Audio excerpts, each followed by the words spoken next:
কোরআনকে যে আঁকড়ে ধরবে, নবী করিম সাল্লাল্লাহু আলাইহি ওয়াসাল্লাম বলেছেন আসসিয়ামু ওয়াল কোরআন, আসসিয়ামু ওয়াল কোরআন ইয়াশফাআন লিল আবদ। বান্দার জন্য দুইটা আমল আল্লাহর কাছে সুপারিশ করে, আর্গুমেন্ট করবে, আমল আর্গুমেন্ট করবে, কোনো মানুষ না। এই আমলকে আল্লাহ তাআলা বাকশক্তি দিবেন, আল্লাহর সাথে কথা বলবে। একটা হলো কোরআন, আর একটা হলো রোজা, সিয়াম। কোরআন বলবে, আল্লাহ রাতের বেলায় আমাকে নিয়ে ব্যস্ত ছিল, বোঝার চেষ্টা করেছে, তেলাওয়াত করেছে, তার রাতগুলো কেটেছে আমার সঙ্গে, রাতকে রাত সে আমাকে নিয়ে মগ্ন ছিল।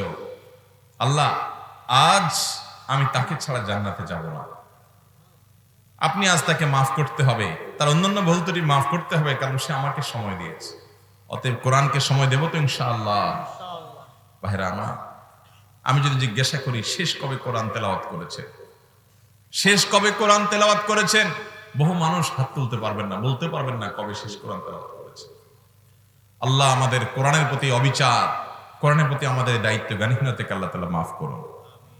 আমরা কোরআন এবং হাদিসের আলোকে একজন ইমানদার হিসাবে কোরআনের প্রতি আমাদের 8টি কর্তব্যের কথা আজকে জানবো ইনশাআল্লাহ। কয়টি কর্তব্যের কথা জানবো? 8টি কর্তব্যের কথা আমরা জানবো। নাম্বার 1, কোরআনের প্রতি আমাদের সর্বপ্রথম এবং প্রধান করণীয় এবং সবচেয়ে বড় করণীয় হলো কোরআনের প্রতি ঈমান আনা। কোরআনের প্রতি কি করা? এই কথার বিশ্বাস করা যে এই কোরআন এটা কার গ্রন্থ, এই কোরআনের শুরু থেকে শেষ পর্যন্ত সবগুলো বিষয়, প্রতিটা শব্দ, প্রতিটা অক্ষর কার? আল্লাহর কালাম। আমার যিনি সৃষ্টিকর্তা, আমার যিনি পালনকর্তা, যার কাছে আমাকে ফিরে যেতে হবে, এটা তার কালাম। এই কথার বিশ্বাস করা, এই কথার ইয়াকিন করা, এই কথার ঈমান আনা, এটা হলো কোরআনের প্রথম হক। একজন সত্যবাদী মানুষকে যদি আপনি মিথ্যুক বলেন, তার অধিকার নষ্ট হবে না? একজন ভালো মানুষকে আপনি চোর বললে তার অধিকার নষ্ট হবে না? একজন সৎ মানুষকে যদি আপনি অসৎ বলেন, তাহলে লোকটার প্রতি অবিচার করা হবে না? একজন সৎ মানুষের প্রাপ্য পাওনা অধিকার হলো তাকে আপনি সৎ বলবেন, একজন সত্যবাদী মানুষের প্রাপ্য অধিকার হলো তাকে আপনি সত্যবাদী বলবেন। কোরআন যেহেতু আল্লাহর কালাম, এই জন্য কোরআনের অধিকার হলো, কোরআনের প্রাপ্য হলো আপনি কোরআনকে আল্লাহর কালাম হিসাবে ঈমান আনবেন, বিশ্বাস করবেন। কথা কি বুঝাতে পারছি? তাহলে কোরআনের প্রথম অধিকার, কোরআনের প্রথম হক, কোরআনের প্রথম প্রাপ্য পাওনা হলো আমাদের কাছে যে আমরা কোরআনকে আল্লাহর কালাম হিসাবে ঈমান আনবো, বিশ্বাস করব। নাম্বার 2, কোরআনের দ্বিতীয় প্রাপ্য অধিকার, কোরআনের দ্বিতীয় পাওনা এবং হক হলো কোরআন শিখতে হবে। কোরআন শিখতে হবে। আপনি যদি কোরআন না শিখেন, আমি যদি কোরআন না শিখি, তাহলে কোরআনের অধিকার নষ্ট করা হবে। কারণ এই কোরআন এটা আমাদের কাছে আল্লাহ তাআলা পাঠিয়েছেন যাতে আমরা এখান থেকে ইলম অর্জন করি, এখান থেকে শিখি, এখান থেকে জ্ঞান নেই, এখান থেকে আলো গ্রহণ করি। এই জন্য কোরআনের দ্বিতীয় হক হলো কোরআনকে শিখতে হবে, কোরআনকে জানতে হবে। কোরআনকে জানার কয়েকটা ধাপ আছে। 1 নম্বরের ধাপ হলো কোরআন পড়তে জানতে হবে। মিনিমাম যতটুকু না পড়লে আপনার নামাজই হবে না, অতটুকু জানা তো আপনার জন্য ফরজ। সূরা ফাতিহা আপনাকে শিখতেই হবে, কয়েকটা সূরা শুদ্ধ করে আপনাকে শিখতেই হবে। শুদ্ধ কতটুকু হচ্ছে না হচ্ছে একজন আলেম, একজন হাফেজকে শুনায়া দেখেন। যদি বেশি অসুবিধা থাকে ওইটাকে কারেকশন করেন, ঘোষামাজা করেন, তাহলে আপনার দায়িত্বটা আদায় হয়ে যাবে। কোরআনের ইলম অর্জন করা, কোরআনের জ্ঞান অর্জন করার একটা ধাপ হলো কোরআন রিডিং করতে পারবেন, তেলাওয়াত করতে পারবেন শুদ্ধ করে। আরেকটা হক হলো কোরআনে আল্লাহ কি বলেছেন সেটা জানার চেষ্টা করবেন। আমরা কত কিছু আল্লাহর কোরআন জানি না। দুনিয়াতে সবচেয়ে বেশি যে বইটা পড়া হয়, যে কিতাবটা পড়া হয়, যে গ্রন্থটা সবচেয়ে বেশি মানুষে পড়ে, তার নাম আল কোরআন, তার নাম কোরআনে কারীম। আবার দুঃখজনক সত্য হলো দুনিয়াতে মানুষ না বুঝেই শুধুমাত্র তেলাওয়াত করে, বুঝার চেষ্টাও করে না যে গ্রন্থটা, সেটার নামও কোরআনে কারীম।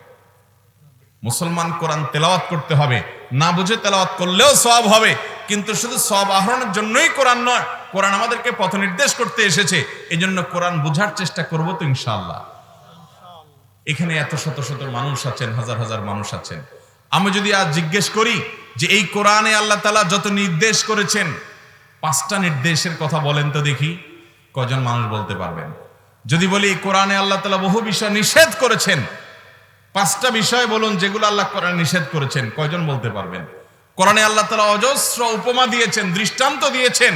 যদি বলি 5টা দৃষ্টান্ত বলেন, কয়জন বলতে পারবেন? কোরআনে আল্লাহ তাআলা বহু ইতিহাস বলেছেন। আমি যদি বলি 5টা ইতিহাস, 5টা ঘটনা কোরআনে বিবৃত হয়েছে, উল্লেখ করুন, কয়জন বলতে পারবেন? কোরআনে বহু শিক্ষা বর্ণিত হয়েছে, আমি যদি বলি কোরআন থেকে 5টা শিক্ষা বলেন, কয়জন বলতে পারবেন? কোরআনে বহু নবী রাসূলদের নাম আল্লাহ তাআলা উল্লেখ করেছেন, আমি যদি বলি কোরআনে উল্লেখিত রাসূল হিসেবে 5 জন রাসূলের ঘটনা আল্লাহ উল্লেখ করেছেন, বলেন কয়জনের নাম বলতে পারবেন? কোরআনে বহুত রাসূল নয় এমন মানুষের নাম এসেছে, আমি যদি বলি এরকম 5টা নাম বলেন দেখি, কয়জনে বলতে পারবেন? মুহতারাম হাজিরিন, আমাদের নিজেদের বিবেককে জিজ্ঞাসা করতে হবে, আল্লাহর সামনে দাঁড়াতে হবে। ভাই, আপনি ইমানদার দাবি করেছেন নিজেকে, কিয়ামতের ময়দানে আল্লাহর সামনে দাঁড়াতে হবে। আল্লাহর এই কোরআন যদি বলে যে আল্লাহ আল্লাহ এ আমাকে মাহজুর করে রেখেছে, কোরআনে কারীম বলবে কিয়ামতের দিন, কোরআন বলবে কিয়ামতের দিন কি বলবে? ইত্তাখাযু হাযাল কুরআনা মাহজুরা। কোরআন বলবে আল্লাহ এই পাপিষ্ঠরা আমাকে পরিহার করে রেখেছে, আমাকে কখনো গায়ে মাখায় নাই, আমাকে পরিত্যক্ত করে রেখেছে। কোরআন আপনি কখনো পড়ে দেখেন না, কোরআন আপনি কখনো বোঝার চেষ্টা করেন না, কোরআন আপনি কখনো জানার চেষ্টা করেন না, কোরআনে আল্লাহ কি বলেছে সেটা আপনি বলতেই পারেন না। আপনি কোরআন বিবাদী, কোরআন আপনার বিরুদ্ধে বাদী হয়ে আল্লাহর কাছে মামলা করবে, সে মামলার আসামি হবেন। নিজেকে শুধু ইমানদার দাবি করলে হবে না, কোরআনকে পরিত্যাগ করলে আল্লাহর কাছে ধরা খেতে হবে ভাইরা। অতএব কোরআনকে আঁকড়ে ধরবো তো ইনশাআল্লাহ। আসুন আমরা কোরআনকে বোঝার চেষ্টা করি। অনলাইনে অনেকগুলো কোর্স পাওয়া যায়, অফলাইনে অনেক আয়োজন আছে। কোরআনিক অ্যারাবিক, কাস্টমাইজ অ্যারাবিক, পুরো আরবি ভাষা শিখে আপনার দরকার নেই, মাত্র কয়েকশো শব্দ জানলে আপনি কোরআনের 50-60-70% আপনি বুঝবেন। আপনি যখন তেলাওয়াত করবেন আপনি অর্থ বুঝবেন, আপনি যে স্বাদ পাবেন আপনি কল্পনাও করতে পারবেন না। কোরআন যারা বুঝার পরে যারা অর্থ সহকারে চিন্তা করে করে তেলাওয়াত করে তারা যে স্বাদ পায়, যারা বুঝে না তারা সে স্বাদ পায় না। ভাইরা আমার, দুনিয়াতে কত কিছুই তো শিখলেন, আল্লাহর কালাম অর্থ সহকারে বোঝার জন্য যদি চেষ্টা করেন ওলামাদের মাথা হাতে থেকে, ইনশাআল্লাহ এটা কঠিন কিছু হবে না। চেষ্টা করবেন তো ইনশাআল্লাহ। কোরআনের তাহলে দ্বিতীয় হক হলো কোরআনের ইলম অর্জন করা, কোরআনের জ্ঞান অর্জন করা। কোরআনের জ্ঞানকে আমরা 2 ভাগে ভাগ করেছি, এক হলো কোরআন শুদ্ধ করে রিডিং পড়া, আরেকটা হলো কোরআনকে বুঝে বুঝে পড়া, জানা, কোরআন থেকে নলেজ নেওয়া। যেভাবে বলেছি আমি, এরকম বিভিন্ন ক্যাটাগরিতে কোরআনে যে সমস্ত নলেজ আছে, এই নলেজগুলো আমরা কয়জনে বলতে পারবো? শিখবো তো ইনশাআল্লাহ। তৃতীয়ত কোরআনের যে হক এবং অধিকার আছে তা হলো তাদাব্বুর করা। তাদাব্বুর করা, আল্লাহ তাআলা এই কোরআন দিয়েছেন কেন? লিয়াদাব্বারু আয়াতিহি, যাতে করে এর আয়াতগুলো নিয়ে আমরা চিন্তা করি, ভাবি, গবেষণা করি, কল্পনা করি। আমরা এটাকে নিয়ে আমাদের চিন্তা জগতে আমরা ব্যস্ত থাকি, আমরা যেন ভাবি আল্লাহ কি বলেছেন। ভাইরা আমার, আজ ভাববার সময় নাই।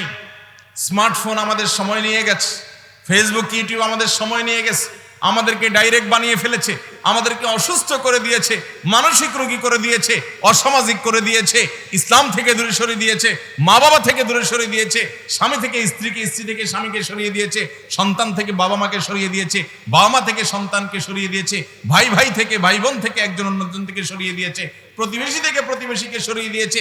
নাম দেওয়া হয়েছে সোশ্যাল মিডিয়া। এটা আমাদের সবচেয়ে বেশি আনসোশ্যাল করে দিয়েছে। ভাইরা আমার, আল্লাহর কাছে কি জবাবদিহি হবে? কোরআনের প্রতি অবিচার আল্লাহ সহ্য করবেন না। কোরআনের প্রতি অবিচার আল্লাহ সহ্য করবেন না। আর এর বিপরীতে কোরআনকে যে আঁকড়ে ধরবে, নবী করিম সাল্লাল্লাহু আলাইহি ওয়াসাল্লাম বলেছেন, আসসিয়ামু ওয়াল কোরআন, আসসিয়ামু ওয়াল কোরআন ইয়াশফাআন লিল আবদ। বান্দার জন্য 2টা আমল আল্লাহর কাছে সুপারিশ করে, আর্গুমেন্ট করবে। আমল আর্গুমেন্ট করবে, কোনো মানুষ না। এই আমলকে আল্লাহ তাআলা বাকশক্তি দিবেন, আল্লাহর সাথে কথা বলবে। একটা হলো কোরআন, আর একটা হলো রোজা, সিয়াম। কোরআন বলবে আল্লাহ রাতের বেলায় আমাকে নিয়ে ব্যস্ত ছিল, বোঝার চেষ্টা করেছে, তেলাওয়াত করেছে, তার রাতগুলো কেটেছে আমার সঙ্গে, রাতকে রাত সে আমাকে নিয়ে মগ্ন ছিল। আল্লাহ আজ আমি তাকে ছাড়া জান্নাতে যাব না। আপনি আজ তাকে মাফ করতে হবে, তার অন্যান্য ভুল ত্রুটি মাফ করতে হবে, কারণ সে আমাকে সময় দিয়েছে। অতএব কোরআনকে সময় দেব তো ইনশাআল্লাহ। ভাইরা আমার, আমি যদি জিজ্ঞাসা করি শেষ কবে কোরআন তেলাওয়াত করেছে, শেষ কবে কোরআন তেলাওয়াত করেছেন, বহু মানুষ হাত তুলতে পারবেন না, বলতে পারবেন না কবে শেষ কোরআন তেলাওয়াত করেছে। আল্লাহ আমাদের কোরআনের প্রতি অবিচার, কোরআনের প্রতি আমাদের দায়িত্ব জ্ঞানহীনতাকে আল্লাহ তাআলা মাফ করুন। কোরআনের হক আদায় করবো তো ইনশাআল্লাহ। 3 নম্বরে কোরআনের হক বলেছি কোরআনকে নিয়ে চিন্তা ভাবনা করা, তাদাব্বুর করা, কি বলেছে আল্লাহ তাআলা, অর্থ জানলেন, এরপরে চুপচাপ বসে একটু কল্পনা করলেন কি বলেছেন আল্লাহ তাআলা। আল্লাহ এটা করতে বলেছেন, আল্লাহ এটা করতে নিষেধ করেছেন, আল্লাহ তাআলা অমুক জাতির ইতিহাস বলে আমাকে সেখান থেকে শিক্ষা গ্রহণ করতে বলেছেন। আমরা এগুলো ভাববো, কল্পনা করবো, চেষ্টা করবো তো ইনশাআল্লাহ। ভাইরা আমার, এটাই সফলতার মূল পথ, অন্য কোনোটা নয়। মুসলমান চতুর্দিকে ছুটে বেড়াবে, একটা পর্যায়ে তাকে ফিরে আসতে হবে ব্যর্থ হয়ে, কারণ সফলতা শুধু কোরআনেই রাখা হয়েছে। আল্লাহ আমাদেরকে কোরআনকে বুঝে বুঝে আমল করার তৌফিক দান করুন। কোরআনের 4 নম্বর হক হলো কোরআন মুখস্থ করা। কোরআন কি করা ভাই? মুখস্থ করা। যতটুকু মুখস্থ না করলে নামাজই পড়া যাবে না, ততটুকু মুখস্থ করা তো আবশ্যক, ফরজ। আর এর বাইরে প্রত্যেকটা মানুষ প্রতিনিয়ত কোরআন একটু একটু মুখস্থ বাড়ানো উচিত। মিডল ইস্টের মানুষদেরকে দেখবেন, সৌদি আরব, দুবাই, কাতার, ইয়েমেন, এই সমস্ত এলাকার মানুষগুলোকে দেখবেন, তারা কর্মজগৎ, কর্মের জগতে প্রবেশ করার পরও তাদেরকে দেখবেন তারা কোরআন শেখার চেষ্টা করে, প্রতিদিন কোরআন শেখে, প্রতিদিন কোরআন শেখে। বয়স্ক মানুষেরা কোরআনের হিফজের বিভিন্ন আসরে বসে একটু একটু করে শিখে। আমাদের দেশে বেশিরভাগ মুসলমানরা এত কপাল পোড়া আমরা, যে আমরা ওই ছোটবেলা 4টা বা 5টা সূরা মুখস্থ করছি, ওই 5টা সূরা নিয়েই কবরে যাই, আর কোনো সূরা মুখস্থ করা হয় না। অতএব ভাইরা, কোরআন মুখস্থ করবো তো ইনশাআল্লাহ। কোরআনের হাফেজ প্রতি এলাকাতে, প্রতি দেশে, প্রতি অঞ্চলে মুসলমানদের সমাজে থাকতে হবে। যদি কেউই কোরআনের হাফেজ না থাকে, সবাই গুনাহগার হবে। কারণ কোরআন এই কাগজ নির্ভর কোনো গ্রন্থ নয়, পৃথিবীতে একমাত্র গ্রন্থ যে সকল কাগজ যদি পড়ে যায়, সকল লাইব্রেরি যদি ছাই হয়ে যায়, সব যদি ধ্বংস হয়ে যায়, কোনো টেনশন নেই। মানুষ যদি পৃথিবীতে বেঁচে থাকে, কোরআন বেঁচে থাকবে। আরেকটা গ্রন্থ আছে এরকম দেখাতে পারবেন? আর পৃথিবীতে আরেকটা গ্রন্থ নাই। এটা কোরআনের অলৌকিকত্ব, এটা কোরআনের মুজিজা। ছোট ছোট বাচ্চা, এই যে দেখলেন পাগড়ি দিলাম, 7 বছর, 6 বছর, 8 বছর বয়স, 30 পারা কোরআন মুখস্থ, 30 পারা কোরআন মুখস্থ, হাজার হাজার আয়াত তাদের মুখস্থ। এদেরকে যদি বলেন সকালে শোনানো শুরু করে দাও, এরা সকাল থেকে রাত পর্যন্ত দাঁড়ায় একটানা তারা কোরআন শুনে দিতে পারবে। এটা কোরআনের মিরাকল, এটা কোরআনের অলৌকিকত্ব। দুনিয়াতে আরেকটা গ্রন্থ এরকম নাই। আল্লাহ তাআলা এই কোরআন মুখস্থ করার তৌফিক আমাদেরকে দান করুন। তাহলে কোরআনের আরেকটা হক হলো তাকে সংরক্ষণ করতে হবে, মুখস্থ করতে হবে। কিছু হাফেজ থাকতে হবে, আর বাকিরাও তাদের সাধ্য অনুযায়ী হিফজ করবে। নাম্বার 5, কোরআনের 5 নম্বর প্রাপ্য অধিকার হলো কোরআন অনুযায়ী আমল করতে হবে। কোরআন শুধুমাত্র তেলাওয়াতের জন্য নয়, কোরআন শুধুমাত্র সওয়াব আহরণের জন্য নয়, এটাও একটা উদ্দেশ্য কোরআনের। কিন্তু কোরআনের আসল উদ্দেশ্য হলো, আল্লাহ বলেছেন আলিফ লাম মিম যালিকাল কিতাব, যালিকাল কিতাব, ওই গ্রন্থ, লা রাইবা ফি, কোনো সন্দেহ তার ব্যাপারে নাই। এই কোরআন কেন আসছে? হুদাল লিল মুত্তাকিদেরকে পথ দেখাবার জন্য এসেছে। অন্য জায়গায় আল্লাহ বলেছেন হুদাল লিন নাস, এটা মানুষকে পথ দেখাবার জন্য এসেছে। অতএব কোরআন আমাদেরকে কোন দিকে যেতে বলে সেদিকে যাওয়া, কোন দিকে যেতে নিষেধ করে সেদিকে না যাওয়া, এটাই হলো কোরআনের পথ প্রদর্শন।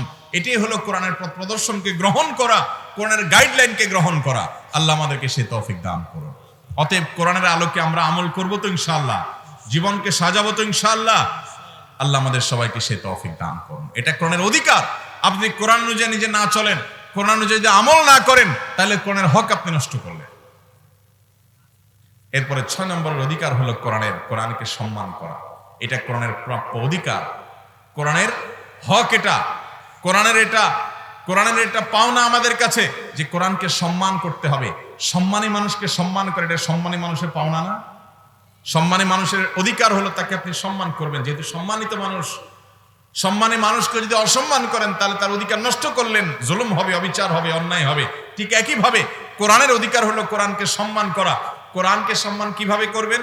কোরআনকে সম্মান করবেন তার অনেক ভাবে হতে পারে, বিভিন্ন উপায়ও হতে পারে। যেমন কোরআন আপনি যখন তেলাওয়াত করবেন, ওযু করে মুহাব্বতের সাথে, ভালোবাসার সাথে তেলাওয়াত করবেন। মুখস্থ করলে তো ওযু না হইলেও চলবে, কিন্তু যখন ধরবেন ওযু করে ধরবেন, আউযুবিল্লাহ বিসমিল্লাহ পড়ে তেলাওয়াত করবেন, ধীরস্থিরতার সাথে তেলাওয়াত করবেন, শুদ্ধভাবে কোরআন তেলাওয়াত করবেন, সুন্দর কণ্ঠ দিয়ে যতটুকু পারেন ততটুকু কণ্ঠ দিয়ে তেলাওয়াত করার চেষ্টা করবেন। কোরআন যদি কেউ তেলাওয়াত করে মনোযোগ দিয়ে শুনবেন, এটা কোরআনের সম্মান দেখানো। কোরআন যখন তেলাওয়াত হবে হইচই করবেন না, অন্য কথাবার্তা সব বন্ধ করে দিবেন, এটা কোরআনের মর্যাদা।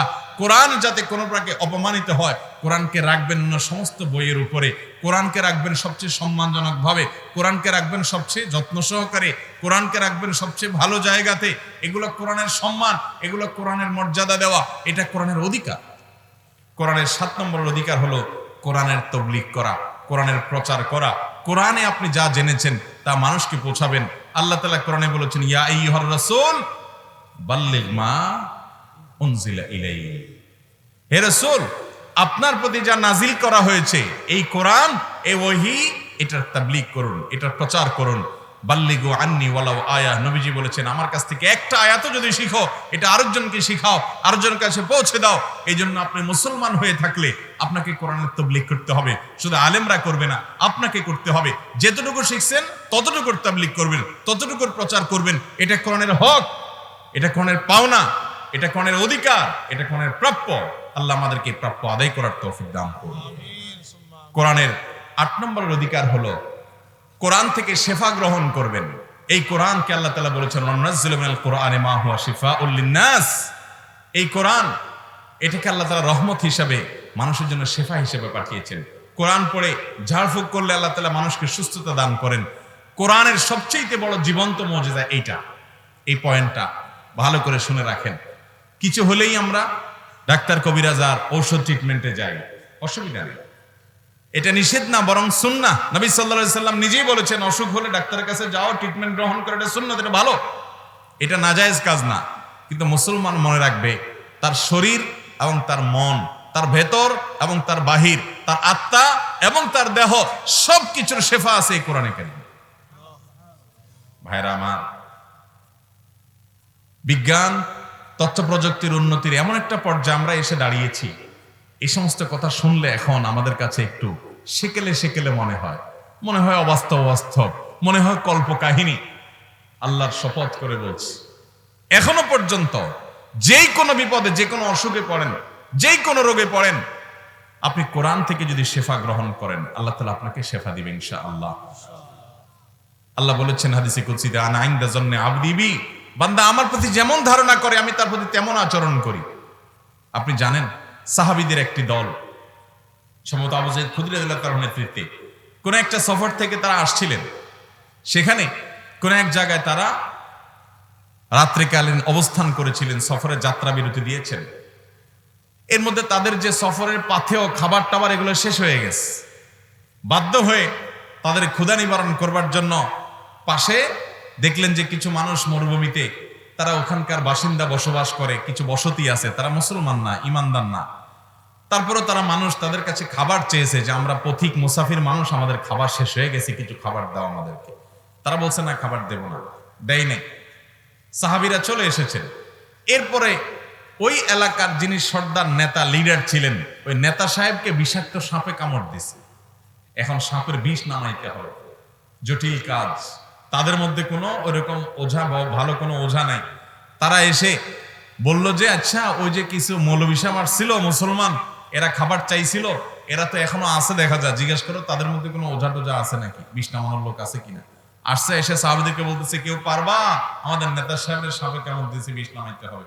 তো সাহাবীদের নেতা উনি বলছেন যে রাদিয়াল্লাহু তাআলা, আবু সাঈদ খুদরী রাদিয়াল্লাহু তাআলা বলছেন যে আমি পারবো, তবে শর্ত হলো এতগুলা ছাগল দিতে হবে, কারণ তোমরা খাওন চাইছি, খাওন দাও নাই। এখন যখন পরিশ্রম করাবা তো আমি খাটবো, আমি ট্রিটমেন্ট করব, যাবো, সময় ব্যয় করব, আমি টাইম ইনভেস্ট করব, সবকিছু দিব, বিনিময়ে আমাকে কিছু ছাগল দিতে হবে, যেহেতু আমাদের খানা নাই সাথে। তারা রাজি হয়ে গেছে, নেতারে বাঁচাইতে হবে, আর ছাগল কোনো ব্যাপার না, আসেন। তো তিনি ট্রিটমেন্ট করলেন, ওই লোকের সাপের বিষ নেমে গেল, সে সুস্থ হয়ে গেল, ছাগল নিয়ে আসলেন। এবার সাহাবীদের মধ্যে দুইটা গ্রুপ হয়ে গেছে। এক গ্রুপ বলতেছেন যে না না, এই ছাগল খাওয়া যাবে না, তুমি নিশ্চয় কোরআন আয়াত পড়ে ফুটো দিছো, এটা দিয়ে আবার ছাগল কামি করে আনছো, এটা খাবো কেমনে আমরা, আল্লাহর কোরআন পড়ে ফু দিছো, এটা বিনিময় গ্রহণ করে খাওয়া জায়েজ হবে, আমরা খাবো না। আর কিছু সাহাবী বলছে না, এটা তো ট্রিটমেন্ট, সে ট্রিটমেন্ট করেছে, সময় দিয়েছে, টাইম ইনভেস্ট করেছে, পরিশ্রম করেছে, গিয়েছে, অতএব তার জন্য এটা জায়েজ আছে, আমরা খাবো। দুই গ্রুপ হয়ে গেছে। নবী করিম সাল্লাল্লাহু আলাইহি ওয়াসাল্লামের কাছে আসার পর উনি ঘটনা শুনে বললেন যে ছাগল আর আছে কিছু, থাকলে আমাকেও ভাগ দিও। তার মানে তিনি বুঝাইলেন যে এটা খাওয়া জায়েজ। এরপর নবীজি সাল্লাল্লাহু আলাইহি ওয়াসাল্লামের সাথে কথোপকথন প্রসঙ্গত তিনি জিজ্ঞাসা করলেন, আচ্ছা কি পড়ে ফু দিয়েছিলে তুমি যে সব বিশেষ নেমে গেল, তুমি আগে থেকে এই বিষয়ে এক্সপার্ট ছিলা? কয় না, এক্সপার্ট না, আমি সূরা ফাতিহা পড়ে ফু দিয়েছিলাম। নবীজি সাল্লাল্লাহু আলাইহি ওয়াসাল্লাম, সাহাবায়ে কেরাম তো অবাক, সূরা ফাতিহা পড়ে ফু দিয়েছে। দেখেন সাহাবীদের ঈমান দেখেন। সূরা ফাতিহার অপর নাম হলো সূরা শিফা। সূরা ফাতিহার অপর নাম কি? সূরাতুশ শিফা, আরোগ্য লাভের সূরা। যেই কোনো রোগের জন্য পানিতে পড়ে ফু দেন, শুদ্ধ করে আউযুবিল্লাহি মিনাশ শাইতানির সহকারে, এবং এটা খেয়ে ফেলেন বা শরীরে ছিটান, আল্লাহ রাব্বুল আলামিন আপনাকে সুস্থতা দান করবেন। আমলদার মানুষ করলে বেশি ভালো হবে, এর মানে এই না যে আপনি করলে হবে না। যে কোনো মুসলমান এটা করতে, আমি আমার বাসায় এটার উপর আমল প্রায় করি। বাচ্চা অসুস্থ, ওষুধ খাওয়ানোর অসুবিধা নেই, সূরা ফাতিহা পড়ে আগে ফু দেন। সূরা ফালাক, সূরা ইখলাস, সূরা নাস, সূরা ইখলাস, সূরা ফালাক, সূরা নাস 3 বার পড়ে ফু দেন। সকল রোগের ঔষধ। কোরআনের যদি অলৌকিকত্ব দেখতে চান, ঘরে পোলাপান দুষ্টামি, সীমাহীন দুষ্টামি করে, বেলাইন, রাতে ঘুম আসে না, আতঙ্ক বোধ করেন, মনে অশান্তি, আপনি খুব বেশি পেরেশানির মধ্যে আছেন, রোগ বালাই ছাড়ায় না, কোনো রোগের ট্রিটমেন্ট হয় না, ডাক্তার একের পর এক পাল্টাচ্ছেন, আপনার ঘরে দুষ্টজিনের উপদ্রব আছে, ব্ল্যাক ম্যাজিক আছে, দিন দিন শুকিয়ে যাচ্ছে, নানা রকম সমস্যা আছে। বিশেষ করে ব্ল্যাক ম্যাজিক আমাদের সমাজে এখন ভরে গেছে। ব্ল্যাক ম্যাজিক এটা কোনো কুসংস্কারের বিষয় না ভাই। এই যে বিশ্বকাপ ফুটবল গেল, এই বিশ্বকাপে অনেক খেলোয়াড়দেরকে প্রতিপক্ষের খেলোয়াড়রা ব্ল্যাক ম্যাজিক করে, পত্রপত্রিকা আসছে। এই ব্ল্যাক ম্যাজিকে মানুষের ক্ষতি করে, শয়তানের আশ্রয় নিয়ে। তো আপনি যদি সেখান থেকে বাঁচতে চান, কোরআন তেলাওয়াত করেন, কোরআন তেলাওয়াত চালায় দেন বাসার মধ্যে। আল্লাহর কসম করে বলছি, আপনি কোরআনের জীবন্ত মর্যাদা দেখতে পারেন কোরআন তেলাওয়াতের প্রভাব কি মানুষের মধ্যে। অতএব কোরআনের 8 নম্বর হক হলো শেফা গ্রহণ করা, শারীরিক শেফাও গ্রহণ করা, আত্মার শেফাও কোরআনের মধ্যে আছে। আত্মার রোগের ট্রিটমেন্ট আছে, মনের রোগের শান্তি আছে কোরআন তেলাওয়াতের মধ্যে। চেষ্টা করবো তো ইনশাআল্লাহ। কোরআনের 8টা হক আমি আবারও বলে দিচ্ছি। নাম্বার 1, কোরআনের প্রতি ঈমান আনা, যেটা আল্লাহর কালাম। কোরআনের 2য় হক হলো কোরআন শেখা। কোরআন শেখা মানে হলো কোরআন শুদ্ধ করে তেলাওয়াত করতে শিখা, কোরআনের অর্থ বোঝার চেষ্টা করা, কোরআনের অ্যারাবিক জানা, আল্লাহর কথাগুলো জানার চেষ্টা করা, কি বলেছে এটা জানা। নাম্বার 3, কোরআনের হক হলো কোরআনকে নিয়ে চিন্তা ভাবনা করা, আল্লাহ কি বলেছেন, কোথায় নির্দেশ, কোথায় নিষেধ, কোথায় দৃষ্টান্ত, কোথায় ইতিহাস, কোথায় শিক্ষা, কোথায় কি আছে, সেগুলো জানার চেষ্টা করা। নাম্বার 4, কোরআন মুখস্থ করা, হিফজ করা। আল্লাহ যতটুকু দিয়েছেন একটা আয়াত করে হলো ডেইলি মুখস্থ করেন, সপ্তাহে মুখস্থ করেন, কোরআন মুখস্থের পরিমাণ বাড়ান। কিছু হাফেজ সমাজে থাকতে হবে কোরআন হেফাজতকারী হিসাবে, এদের বুকেই কোরআন টিকে থাকবে। কোরআন কাগজে নির্ভর কোনো গ্রন্থ নয়, কোরআন মানুষের বুক থেকে মানুষের বুক হয়ে কিয়ামত পর্যন্ত টিকে থাকবে। বিধায় কিছু হাফেজ থাকতে হবে। হিফজ করা এটা কোরআনের হক, কোরআনের অধিকার। কোরআনের 5 নম্বর অধিকার হলো কোরআন অনুযায়ী আমল করা, কোরআন অনুযায়ী জীবনকে আলোকিত করা, সাজানো, কোরআনকে দেখে দেখে চলা। কোরআনের 6 নম্বর আমল হলো কোরআনকে সম্মান করা। কোরআন সম্মানের অংশ হিসাবে কোরআনকে তেলাওয়াতের সময় আদবের সাথে তেলাওয়াত করা, সুন্দর করে পবিত্র হয়ে কোরআন স্পর্শ করা, কোরআন আউযুবিল্লাহ করে তেলাওয়াত করা, শুদ্ধতার সাথে তেলাওয়াত করা, সুন্দর সুরে তেলাওয়াত করা, আস্তে আস্তে তেলাওয়াত করা, তাজবিদের সাথে তেলাওয়াত করা। কোরআন তেলাওয়াত কেউ করলে মনোযোগ দিয়ে শ্রবণ করা, কোরআন তেলাওয়াত হলে সেখানে হইচই না করা, অন্য কথাবার্তা না করা, কোরআনকে সম্মান দেওয়ার আরেকটা অংশ কোরআন অনুযায়ী আমল করা, কোরআনকে নেতা বানিয়ে রাখা, এটা কোরআনের অংশ, সম্মানের অংশ। কোরআনের সম্মান করা 6 নম্বর কোরআনের অধিকার। কোরআনের 7 নম্বর অধিকার হলো কোরআনের যতটুকু শিখছেন আরেকজনকে শিখাবেন, এটা কোরআনের অধিকার, কোরআনের প্রচার করা। কোরআনের 8 নম্বর অধিকার হলো কোরআন থেকে শিফা গ্রহণ করা। হে আরশে আজিমের মালিক, আপনি এই কোরআনের 8টা অধিকারের সবগুলো আমাদেরকে আদায় করার তৌফিক দান করুন। চেষ্টা করবো তো ইনশাআল্লাহ। কোরআনের সব অধিকার আদায় করবো তো ইনশাআল্লাহ। আল্লাহ আমাদের সবাইকে সে আমল করার তৌফিক দান করুন। ভাইরা আমার, আপনারা সবাই কম বেশি অবগত আছেন যে কদিন আগে সুইডেনে কোরআন অবমাননা করা হয়েছে। এক নর্দমার কীট সে পুলিশি প্রহরায় থেকে কোরআনে আগুন দিয়েছে। কোরআনের বিরুদ্ধে, কোরআন ধ্বংস করার, কোরআনকে আগুনে পোড়ানোর ঘোষণা দিয়েছে পুলিশি প্রহরা।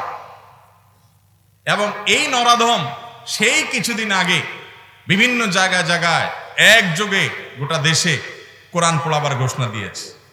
সুইডেনের মানুষ বলেন, আর ডেনমার্কের মানুষ বলেন, ফ্রান্সের মানুষ বলেন, আর আমেরিকার মানুষ বলেন, গোটা দুনিয়ার যাদেরকে আপনারা সভ্য বলে জানেন, যাদেরকে আপনারা মনে করেন অনেক শিক্ষিত, অনেক উন্নত, আপনাদেরকে আমাদেরকে যারা মানবতার সবক দেয়, মানুষের অধিকারের সবক দেয়, আল্লাহর জমিনে এদের চাইতে বড় ভণ্ড আর কেউ নেই। এদের চাইতে বড় ইবলিস, এদের চাইতে বড় শয়তান। আমি ইন্ডিভিজুয়াল বলছি না, আমি টোটাল তাদের যে থিওরি থিঙ্কিং সেটার উপরে বলছি। এর চাইতে বড় ভণ্ডামি আরেকটা আপনি দেখতে পাবেন না কোথাও। এরা মত প্রকাশের স্বাধীনতার কথা বলে আমার রাসূলকে গালি দিতে পারবে, এরা আমার কোরআনকে অবমাননা করতে পারবে, কিন্তু আপনি আপনার অধিকারের অংশ হিসেবে আপনি আপনার ইসলামের কথাটাও মুখ খুলে বলতে পারবেন না। ভাইরা আমার, এরা আমাদেরকে সবক দিতে আসে আমরা যেন মানবিক হই।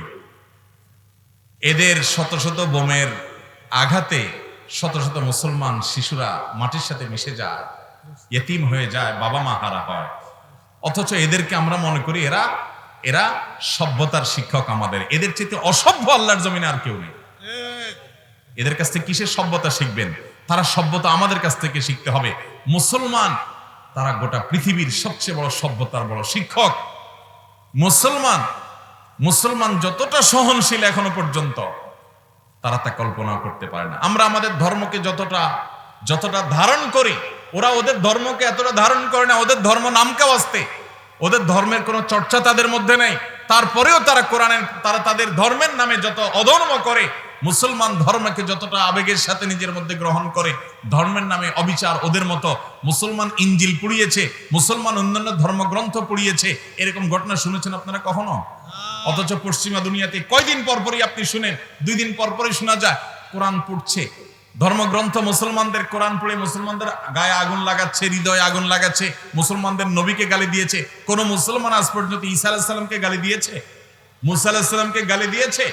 এমনকি বিচ্ছিন্ন ঘটনা 1-2 জন ছোটখাটো পরিসরে কেউ করতে পারে, এরকম উল্লেখযোগ্য কেউ জাতীয় পর্যায়ে পুলিশের প্রহরায় মুসলমানরা পৃথিবীর কোথাও কোন ধর্মের, এমনকি হিন্দু ধর্ম বলেন, মুশরিক বলেন, বৌদ্ধ বলেন, কোন ধর্মের এরকম আইকনিক বিষয়গুলো নিয়ে তামাশা করা, এই আগুন নিয়ে খেলা করার কাজ মুসলমানরা কখনো। মুসলমানদের সবাই যে দুধের দোয়া, আমি সেটা বলছি না, মানুষের তাদেরও ত্রুটি বিচ্যুতি আছে, কিন্তু তুলনামূলক ভাবে তোমরা তোমাদের ধর্মকে যতটা ধারণ করো, আমাদের মুসলমানরা ধর্মকে তার চাইতে অনেক বেশি ধারণ করে। তোমরা তোমাদের ধর্মে যতটা সিরিয়াস, আমরা আমাদের ধর্মে তোমাদের চাইতে অনেক বেশি সিরিয়াস। মনে রাখবে, তোমার এই নামকাওয়াস্তে ধর্ম পালনের কারণে যদি তোমাকে এত উগ্র হতে হয়, আমার ধর্ম, আমি যতটা ধর্মের প্রতি সিরিয়াস, আমি যদি উগ্র হতাম এই পৃথিবীতে মানুষই থাকতে পারত না। আল্লাহ তাআলা মুসলমানদেরকে সভ্য, শান্ত, আদর্শ মানুষ হিসেবে পৃথিবীতে বিশ্ব মানবতার আদর্শ এবং পথ প্রদর্শক হিসাবে কিয়ামত পর্যন্ত টিকে থাকার তৌফিক দান করুন। মোহতারাম হাজিরিন, কোরআনকে অবমাননা করছে পৃথিবীর বিভিন্ন দেশ, সৌদি আরব সহ বিভিন্ন দেশ, এর পাশাপাশি তুরস্ক সহ অন্যান্য দেশের পাশাপাশি আলহামদুলিল্লাহ আমাদের দেশ থেকেও এই ন্যাক্কারজনক ঘটনার প্রতিবাদ জানানো হয়েছে। আমরা আরো জোরালোভাবে প্রতিবাদ জানাবার দাবি রাখছি। সেই সাথে একজন মুসলমান হিসাবে আমরা প্রত্যেকে এই ন্যাক্কারজনক ঘটনার নিন্দা জানাচ্ছি। আমরা যারা জানা শিক্ষিত ভাইরা আছি, আপনাদেরকে বলছি, ভাইরা, মানুষের ভালো কিছু গ্রহণ করতে অসুবিধা নেই, কিন্তু আপনি দেখুন, যারা মানুষের মত প্রকাশের স্বাধীনতার এত লম্বা লম্বা সবক শোনায়, মুসলমান তার ধর্ম চর্চা করবে, সেখানে তারা বাধা দেয় এবং তাদের মত প্রকাশের স্বাধীনতার অংশ হিসাবে আমার ধর্মগ্রন্থে আগুন লাগিয়ে আমার হৃদয়ে আগুন লাগায় দেয়। এটা নাকি তাদের অধিকার। পুলিশি প্রহরায় করে, মুসলমান কোন দেশে পুলিশি প্রহরায় এই ধরনের ন্যাক্কারজনক ঘটনা করা কখনো কল্পনা করা যাবে না। মুসলমানদের চাইতে শান্তিপ্রিয় পৃথিবীতে আর কেউ হতে পারে না। আল্লাহ তাআলা আমাদেরকে সর্বদা শান্তিপ্রিয় থাকার তৌফিক দান করুন। মোহতারাম হাজরিন, ওরা আমাদের হৃদয়ে আগুন জ্বলিয়েছে, আমাদের কষ্ট হয়েছে, আল্লাহর কালামকে তারা পুড়িয়েছে। আমাদের শক্তি নাই তাদেরকে সরাসরি থামাবার, কিন্তু ভাইরা আমার, কোরআনের যে অধিকার আছে, কোরআনের যে প্রাপ্য আছে, কোরআনের যে হক আছে, মুসলমান হিসেবে আমরা কজনে সে হক আদায় করেছি? আসুন এর প্রতিবাদ স্বরূপ কোরআনকে আমরা পড়া শুরু করি, কোরআনকে বোঝা শুরু করি, কোরআনের উপর আমল করা শুরু করি, কোরআনের হক আদায় করা শুরু করি, কোরআনের প্রচার শুরু করি, বাংলা অনুবাদ কোরআন হাদিয়া দেওয়া শুরু করি, কোরআনকে নিয়ে আমরা এখন আরো বেশি ব্যস্ত হয়ে যাই। ওরা আমাদেরকে কোরআন থেকে দূর সরাবার যত চেষ্টা করবে, আমরা কোরআন আরো তত কাছাকাছি আসব। ওরা জানে না ওরা এই সমস্ত কাজ করে আমাদের ঈমানকে আরো বাড়িয়ে দেয়। ওরা জানে না এগুলো করলে আমাদের ঈমান কমে না, কোরআনের প্রতি ভালোবাসা আমাদের আরো বাড়ে। আল্লাহ তাআলা আমাদেরকে আমাদের দায়িত্ব সম্পর্কে আরো বেশি সচেতন হওয়ার তৌফিক দান করুন। এই সমস্ত কুলাঙ্গার, এই সমস্ত কোরআনের প্রতি কালো হাত প্রদর্শনকারীদের দৃষ্টান্তমূলক শাস্তি দিয়ে আল্লাহ তাআলা আমাদেরকে শিক্ষা গ্রহণ করার তৌফিক দান করুন। কদিন আগে না একটা কোন দেশে জানি, ফ্রান্সে না কোথায় জানি, যে গাড়ি এমন ভাবে ব্লাস্ট হয়েছে যে তার অস্তিত্ব পর্যন্ত খুঁজে পাওয়া যায়নি। এক নরাধম সে এরকম কাজ করেছিল। অতএব এই কোরআনের প্রতি অবমাননাকারী এই মানুষগুলোকে যদি হেদায়েত থাকে, আল্লাহ তাআলা তাদেরকে দ্রুত হেদায়েত দান করুন। জার্মানি না কোন দেশের জানি এক বড় রাজনীতিবিদ, বেশি দিন আগের কথা না, কবছর আগেই সে কোরআনের ভুল ধরার জন্য সে নেমে গেছে। আল্লাহ তাআলা তাকে এখন হেদায়েত দিয়েছে। কদিন আগে তার ইউটিউবে বক্তব্য শুনলাম ইংরেজিতে, সুবহানাল্লাহ, সে এখন কোরআনের পক্ষে মানুষকে আহ্বান করছে এবং বলছে এই কোরআনই একটা গ্রন্থ যেটা মানুষকে সত্যের পথে আনার জন্য যথেষ্ট। ভাইরা আমার, ওদের কোরআনের প্রতি জেদের কারণ বুঝতে হবে। আমরা মুসলমানরা আমরা কোরআনের মর্যাদা বুঝে নাই, ওরা টের পেয়ে গেছে। পৃথিবীতে যত মানুষ ইসলামে আসে তারা দুই কারণে ইসলামে আসে। মুসলমানদেরকে দেখে ইসলামে আসে না, আমাদেরকে দেখে আসার মতো চরিত্র আমাদের নাই, সেই ক্যারেক্টার আমাদের নাই। মুসলমানদেরকে নয়, বরং যত মানুষ পৃথিবীতে অমুসলমান ইসলামে আসে দুই কারণে আসে। এক হলো আমার নবী সম্পর্কে স্টাডি করে, সিরাত পড়ে ও বাধ্য হয় তার কাছে মাথা নত করতে। দ্বিতীয়ত হলো এই কোরআনকে যদি কেউ নির্মোহভাবে স্টাডি করে, পড়াশোনা করে, সে বাধ্য হবে কোরআনের কাছে মাথা নত করতে। মুসলমানের সন্তান, তুমি কোরআনকে চিনো না, তুমি কোরআনকে জানো না, তোমার বাসায় পড়ে আছে, তোমার মসজিদে পড়ে আছে, তোমার মোবাইলের অ্যাপে পড়ে আছে, তুমি কোরআনকে খুলে দেখো না, তুমি কোরআনকে খুলে পড়ো না। ওরা জানে, ওদের গায়ে আগুন লেগেছে। আপনি দেখবেন ওরা সব সময়, পশ্চিমারা বলেন, সারা দুনিয়াতে ইসলাম বিদ্বেষী বলেন, মুসলমান বিদ্বেষী বলেন, যারা আমাদেরকে সভ্যতার মানবতার সবক শোনায়, এই মানবতার সবক শোনানো মুনাফিক, ভণ্ড এবং অসভ্য মানুষগুলো, সবচেয়ে বড় সন্ত্রাসীগুলো, উগ্র মানুষগুলো, জঙ্গি যাদেরকে বলা হয়, এরাই সবচেয়ে বড় জঙ্গি। এই জঙ্গিগুলো, অসভ্যগুলো, তাদেরকে দেখবেন তারা সবসময় দুইটা জিনিসকে টার্গেট করে মুসলমানদের। এক হলো কয়দিন পরে পরে রাসূলকে নিয়ে অবমাননা করে। ওরা জানে যে এই দুইটা বিষয় হলো মুসলমানদের মূল শক্তি।